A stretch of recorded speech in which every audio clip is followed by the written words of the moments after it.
自動車メーカーを転職して大手一金属メーカーでデータ解析をしながら趣味で動画を作っているバレーボール大好きアラフォーの私京介がお送りいたします。今回ご紹介するのは最速英語習得の専門家、株式会社グロバリ代表の川崎あゆみさんが執筆した英語が日本語みたいに出てくる頭の作り方、第二言語習得論の専門家が教える英語の正しい学習法です。Amazon の英語リスニングカテゴリーで堂々の1位となっている人気の本となっております。皆さんこんなことを感じたことありませんか？トイックの勉強をしてもちっとも話せるようにならない。話せるようにするためには英語を聞き流せばいいって聞いたけど全然効果ない。難しい英単語を勉強しているのに英会話では全然活かせない。このように多くの英語学習者が一生懸命勉強してもなかなか上達せずに悩んでいるんですよね。私もその一人です。中高で1000時間は英語の勉強に費やしているのに話せるようにはなってない。こんなに英語を一生懸命学んでも話せるようにならないのはなぜか。著者の川崎あゆみさんは15年以上にわたりその答えを考え続けてきたんですよ。そのためにアメリカの大学院で何百という英文を読み、日本人が英語を身につけるメカニズムを学んだんだそうです。そしてたどり着いた答えは、過去の著者を含めて英語を学んでも話せるようにならないほぼ全員が英語の正しい勉強法を学んでいないということだったんです。ちょっと残念ですよね。正しい学び方をするためにはどうしたらいいのか、それはズバリ第二言語習得論が鍵を握ってるんです。第二言語習得論とは一言で言うと、日本にいながらでも、そして大人になってからでも英語が話せるようになるためのプロセスやメカニズムを研究する学問なんですね。この本の英語の学び方は、これまで皆さんが見聞きしてきた学習法からすると非常識かもしれないです。しかし、これまで英語スクールやアプリ、教材などで英語を学んでも成績が出ずに、最後の砦として著者のもとに相談に来て、この英語の正しい学び方をしっかり実践して卒業された方々は、仕事や私生活で英語を使いこなして活躍しているんだそうです。この第二言語習得論はほとんどが英語で書かれてるんですね。そこでこの著者は専門用語をなるべく少なくして図解を交えて実用的な内容を本として出版してくれたんです。ありがたいですよね。著者曰く、これから教えるトレーニングを自己流にアレンジしてはいけないということなんですね。これまで成功した英語学習者の全員がこの約束を守ってくれたおかげで英語を話せるようになっているんだそうです。英語を自由に使いこなし、海外の人とスムーズにコミュニケーションを取りたい。その夢は早い方では3ヶ月で実現するんだそうです。3ヶ月後に英語が話せるようになる未来、想像しただけでワクワクしますよね。そして今回の動画の構成はこのようになっております。著者もおっしゃっているように、このトレーニングを自己流にアレンジしてはいけないということなので、インプットアウトプットのステップすべてを記載しました。そのためいつもより動画が長くなってしまっております。申し訳ないです。学習方法のやり方を忘れてしまったり、再度確認したい時などに見返していただけるとありがたいです。今回の動画がためになったという方は、ぜひいいねとチャンネル登録をよろしくお願いいたします。今回も会話形式で進めていきたいと思います。登場人物は英語が話せなくて困っている社会人の隼人さんです。本日はよろしくお願いいたします。よろしくお願いいたします。京介さん、実はちょっと相談になりまして、私、社会人になって5年目になるんですけど、最近会社がグローバル化を始めていて、英語の会議に参加する機会が増えたんです。おー、いいですね。グローバルな環境、ワクワクしますね。いや、それが全然ワクワクじゃないんですよ。正直何を話してるのかほとんどわからなくて、前に受けたトイックも450点ぐらいで、話すのもすごく抵抗があって、なるほど。それは確かに焦りますね。それで焦って英単語書を買ったんですよ。目指せトイック700点だったから、休日に勉強してるんですけど、全然手応えがないんですよ。正直成長している実感もなくて。その気持ちすごくわかりますよ。実は日本人が英語を習得するのはそもそもかなりハードルが高いんですよ。そうなんですか？はい。というのも日本語と英語って言語同士の距離がものすごく遠いんですよね。例えばアメリカ人がスペイン語を学ぶ場合は言語が近いので700時間ぐらいでマスターできるそうなんですが、日本語をマスターするには2200時間以上かかると言われてるんですよ。そして日本人が英語をマスターするのも同じように2200時間以上かかると言われてるんです。そんなに違うんですね。そうなんです。日本語と英語って文法も発音も文化もほとんど共通点がないんですよね。だから日本人が英語を身につけようと思ったら正しいやり方を知らないとものすごく遠回りになってしまうんですよ。なるほど。それなら独学だけだと厳しいのも納得ですね。おっしゃる通りです。イメージで言うとバレーボールが上手くなりたいのにバレーボールの漫画だけを一生懸命読んで攻略しようとしているようなもんなんですよ。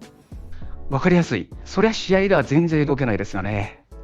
そうなんです。英語も全く同じで実際に使う練習をしないといくら知識を溜め込んでも話せるようにはならないんですよ。確かにそうですね。これからは正しい学び方に切り替えて一緒に実力を伸ばしていきましょう。はい、ぜひお願いします。実は英語を話せるようになるための科学的な攻略法、第二言語習得論という学問があるんですよ。これがまたすごく面白いんです。そんな学問があるんですね。そうなんです。これから具体的にどう学べばいいのか一緒に見ていきましょう。さて、ハヤトさん、ここから自分英語という考え方をお伝えしていきますね。自分英語ですか？はい。自分英語とは自分の中に作っていく英語専用の回路みたいなもんなんです。英語専用の回路。そうなんです。私たちの脳内にはもともと日本語の回路が出来上がってますよね。英語を身につけるためにはその日本語回路を無理に英語に置き換えるのではなく、新しく英語回路を育てていく必要があるんですよ。なるほど。置き換えじゃなくて新しく作るんですね。おっしゃる通りです。そしてその育ち途中の英語回路のことをこの本では自分英語と呼んでいます。言い換えれば自分だけの英語のルールブックですね。自分だけの英語ルールブックですか？はい、そうなんです。では次にその自分英語がどう育つのか具体的にお話ししますね。はい、ぜひお願いします。自分英語は脳の働きに沿って4つのステップで育っていくんですよ。4つのステップですか？そうです。まず1つ目は気づくです。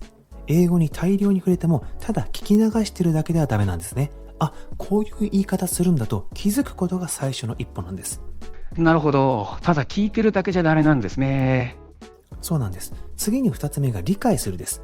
英語の文字、音、意味、使われ方をセットで理解できた時に初めて本当に理解できたと言えるんですよ。意味だけ分かってもダメなんですね。そうなんですよ。そして3つ目は登録するです。新しく出会った英語表現を自分英語に登録していくイメージですね。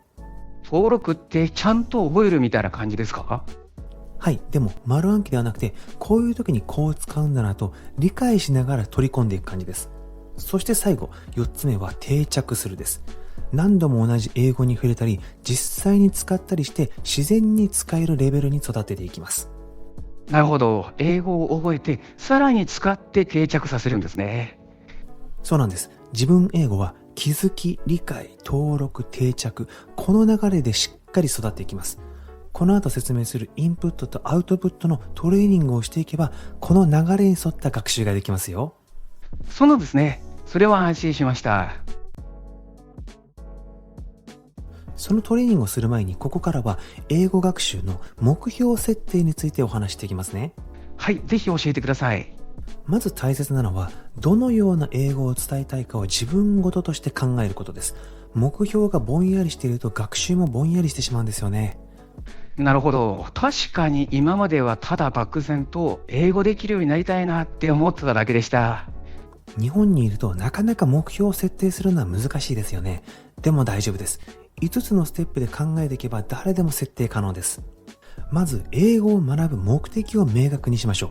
隼人さんの場合、会社のグローバル化が進んできて会議で英語を使えるようになりたいとおっしゃってましたよね。はい、そうなんです。英語の会議でもっとスムーズに発言したり、理解できるようになりたいんですよ。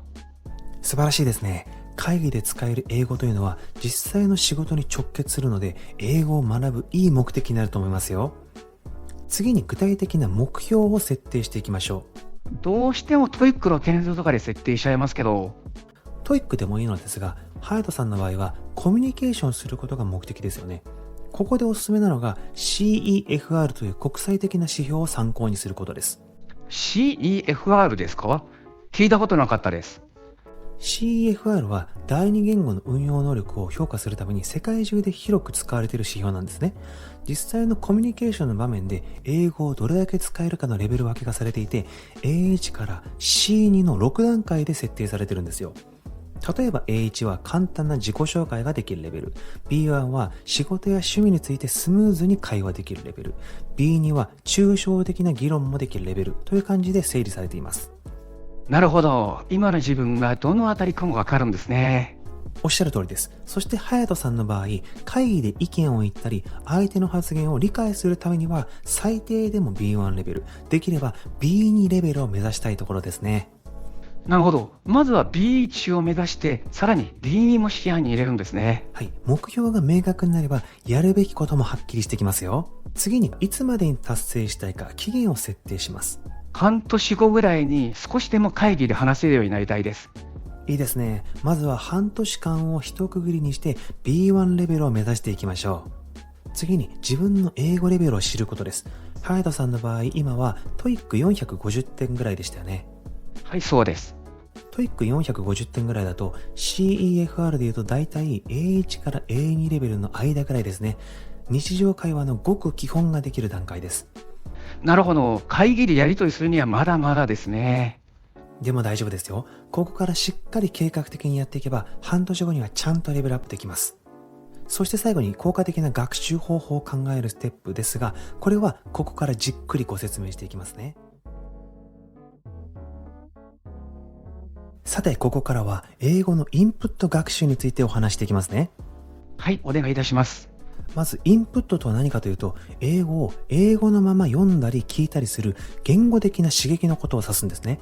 日本語で書かれた参考書や解説を読むのは実はインプットに含まれないんですよ。そうなんですか？今まで参考書ばかり読んでいました。そうなんですね。インプットとはあくまで英語そのものに触れることなんですね。つまり英語を英語のまま理解することが大事なんです。そしてここもすごく大事なんですが、英語学習では難しい教材に挑戦すればするほど伸びるというわけではないんですよ。そうなんですか？少し難しめのレベルで勉強するのがいいとばかり思ってました。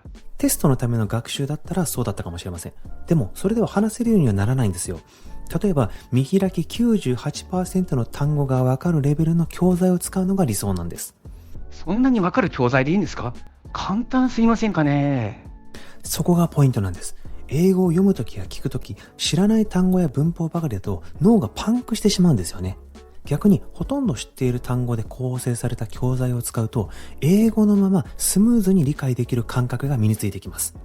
それに単語の覚え方もすごく大事です。単語を一回一回暗記するよりも文脈の中で7回出会う方が記憶に定着すると言われてるんですね。それでは正しいインプット学習のやり方を10のステップでご紹介していきますね。はい、お願いいたします。まずはご自分に合う教材を準備いたします。隼人さんの場合は A2 レベルの教材が合ってると思いますので、英検準2級の過去問の教材がいいかもしれませんね。過去問でもいいんですが、なるべく会議とかで使える単語がたくさん出てきた方がいいと思ってるんですが、いい教材ないですか？それでは今回はチャット GPT を使って例文を作成していきましょう。これも十分いい教材になりますよ。例えば CEFR の A2 レベルで会議を題材にした例文を作って155くらいでと入力して例文を作成してみましょう。その際にタイトルを冒頭につけてもらってくださいね。わかりました。作成した例文はまだ見ないでくださいね。それではこの例文をもとにインプット学習をしていきましょう。インプットなのでリスニングやリーディングが中心になりますよ。ステップ1はメタ認知を活用するです。リスニングを始める前にどんな内容が出てきそうかを予測して心の準備をしておきます。テーマやキーワード、登場人物の名前などをイメージしておくとリスニングがずっと楽になりますよ。今回のテーマのタイトルは Sales Meeting and Product Preparation ですね。ここからどんな内容なのか、どんなキーワードが出るか連想してみてくださいね。わかりました。セールスミーティングだから売上の結果を報告するんじゃないですかね。セールスリザルトとか、あとはプロダクトプレパレーションってことは何かの製品を新しく出すのかもしれないですよね。ラウンチとか出てくるかもしれないかな。いいですね。それでは次のステップです。次のステップは音声を聞くです。スクリプトを見ずにまずは音声だけで全体の内容をつかんでみましょう。2、3回聞くのがおすすめです。先ほど生成した文章を Google 翻訳に貼り付けて、音声ボタンをクリックすると音声を読み上げてくれます。個人的には音読さんというアプリの方がおすすめです。非会員でも月1000文字まで無料で利用でき、会員登録をすれば月5000文字まで利用可能です。しかもこのサイトは MP3 のファイルとしてダウンロードできますので、自分の PC に保存しておけばいつでもリスニング可能ですよ。携帯でも利用できて、データも保存可能です。そんな便利なサイトがあるんですね。そうなんです。最近はいろいろなアプリで音読可能ですので試してみてくださいね。それではまず音声をお聞きください。Good morning, everyone. Thank you for coming to today's meeting. First, let me talk about our sales results from last month. We sold 500 units, which is 10% more than the month before. That's great news. Next, I want to talk about our new product. It will be ready in 2 weeks. Please check the user manual before the launch.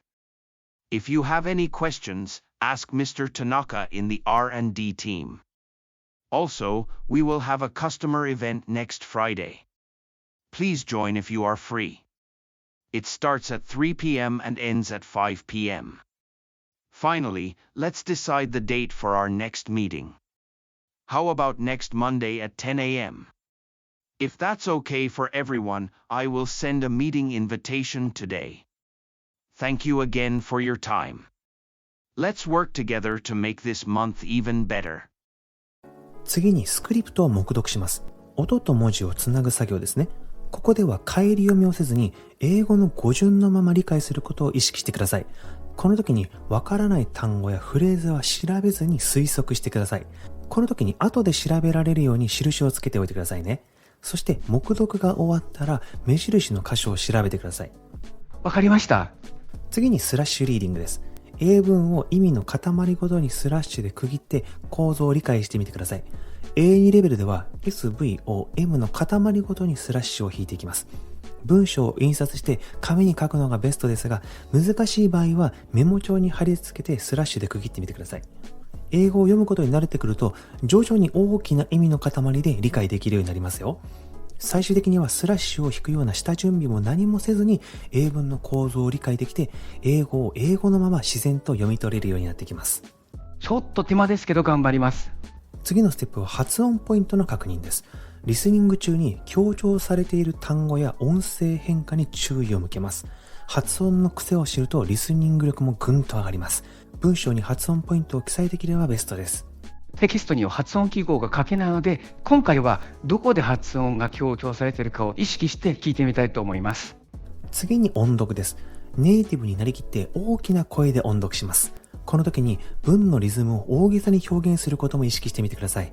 さらに感情を込めて話すと、実際の場面でさらっと使えるフレーズが感覚的に身につきますよ。わかりました。今回は会議で報告している風景をイメージしながら音読したいと思います。ここからは自動化のトレーニングになりますよ。自動化とは英語を英語のまま瞬時に理解できている状態になることです。ステップ7は再読再聴です。文章をもう一度読み直し聞き直していきます。再読するときにはただ読むのではなくて、意味の塊ごとに英語の語順のまま理解することを意識してみてください。また数時間、翌日、2日など短い間隔で何度も再読再聴することで、細かい文法や発音にも注意を向けることができるようになりますよ。何度も聞いた音声は1週間後や1ヶ月後など間隔を広げて再度読んだり聞いてみるのもおすすめです。なるほど。そのためにも音声ファイルとして保存しておくと便利ですね。次に速読です。この時に必ず内容を理解できるスピードで読んでください。そしてどのぐらいのスピードで読めたかをチェックしていきます。この時に WPM を用いて達成表を作成することがおすすめです。例えばこのような Excel 表を作成して文字数、読み上げた時間を記載しておいてください。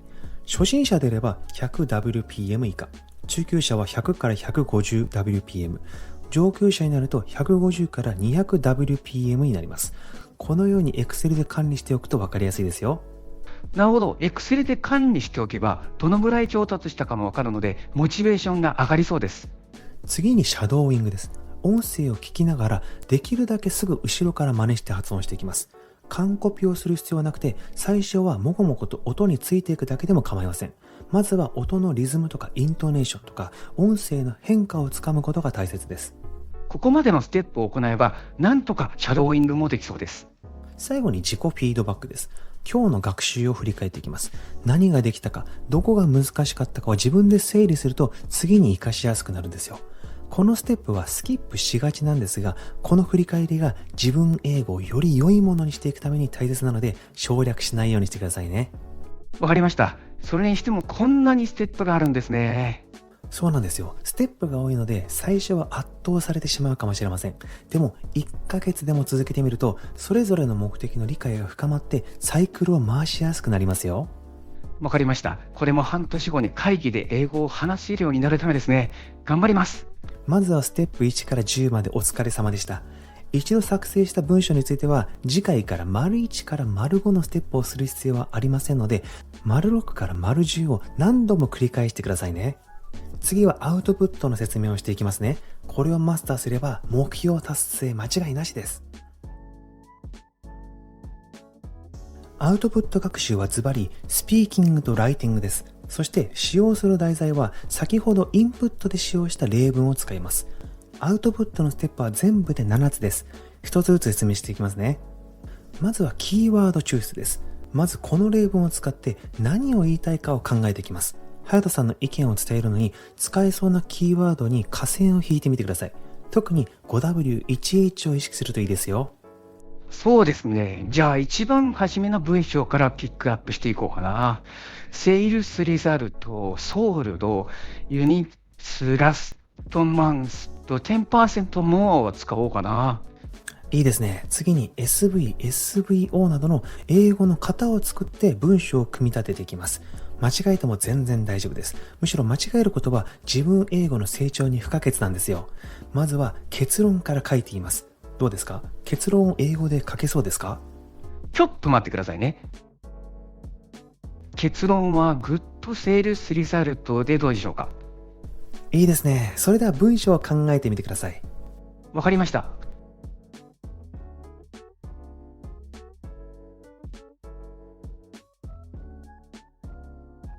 いかがでしょうか？いいですね。それでは次のステップです。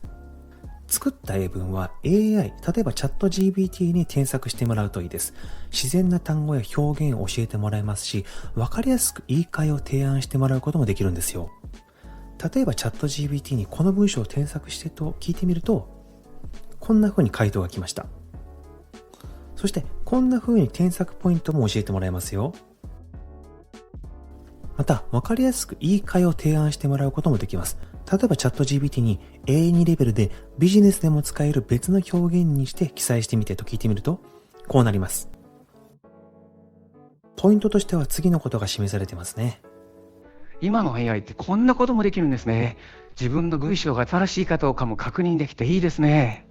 おっしゃる通りです。今の時代は AI を使わない手はないんですよ。まずは丸1から丸3のステップお疲れ様でした。今後この文章を活用する場合は再度丸1から丸3をする必要はありません。この文章を使って丸4以降のステップは何度も繰り返して英語が自動的に使いこなせるようになってくださいね。次のステップは音読です。添削した英文を実際に声に出して練習していきます。英語のリズムやイントネーションを意識して誰かに伝えるつもりで読むとすごく効果的ですよ。次に独り言トレーニングです。音読に慣れてきたら今度は文章を見ずに独り言トレーニングをします。ふと思った時に英語でつぶやくことを何度も繰り返してアウトプットをどんどん自然なものにしていきましょう。ここまで準備ができたらいよいよ実践です。オンライン英会話などで相手とのやり取りを通してリアルな英語のキャッチボールを経験しましょうわ、いきなり英会話。ハードル高いですけど楽しみでもあります。うまくいかなくても大丈夫です。聞き間違えたり聞き返したりすることが英語力をぐんと伸ばしてくれるんですよ。私は個人的に DMM 英会話を使っておりますが、これは結構おすすめですよ。この文章を作ったのでフリーカンバセーションさせてほしいと言えば柔軟に対応してくれますよ。なるほど、そんなやり方もできるんですね。いきなり本番で実践する前に練習を繰り返すことが大切ですよね。おっしゃる通りです。DMM 英会話の場合、もしも海外の方といきなり話すのはハードルが高いという場合は、日本人講師を選択することも可能ですよ。いずれにしろ、ここまで準備ができているので、思っている以上にいい会話ができると思いますよ。最後に自己フィードバックです。会話の後にうまく話せたことは何だったか、講師が表現している言葉やフレーズで真似して取り入れたい表現をあったかなどを振り返ることで次に活かせます。なるほど。振り返ることで気づきを得られることってありますもんね。おっしゃる通りです。また、講師が使っていた取り入れたい表現をチャット GBT などに聞いて文章を出力してもらって確認してみるのもいいですね。なるほど。ありがとうございました。アウトプットってやにくもに話すことじゃないんですね。おっしゃる通りです。インプットもアウトプットも正しい手順を踏むことで自分英語を確実に成長させることができるようになるんですよ。A2 レベルが簡単になってきたなと思ったら B1 レベルにチャレンジしてみるのもいいですね。半年後の目標に向けて頑張ってみてくださいね。最後にインプットとアウトプットの頻度ですが、今月はインプット、来月はアウトプットを 100% するというよりかは、インプットとアウトプットをバランスよく行うことが理想です。1日60分の学習時間があるなら、30分はインプット、30分はアウトプットできればベストですね。わかりました。やり方が分かったので、あとは地道にやるだけですね。半年後に会議で英語が使えるように頑張ります。本日はありがとうございました。はい、今回の動画いかがでしたでしょうか。これらの一連の流れをマスターすればきっと英語が上達すると思います。日本語は英語とはかなり離れている言語ですので、私たちはこの第二言語習得論に従って勉強するべきなんですね。ステップが多くて少しとっつきづらい部分もありますが、慣れてくればスムーズにできてくると思います。英語ができなくて悩んでいるという方はぜひ今回の動画を参考にしていただけると嬉しいです。それではまた次回の動画でお会いしましょう。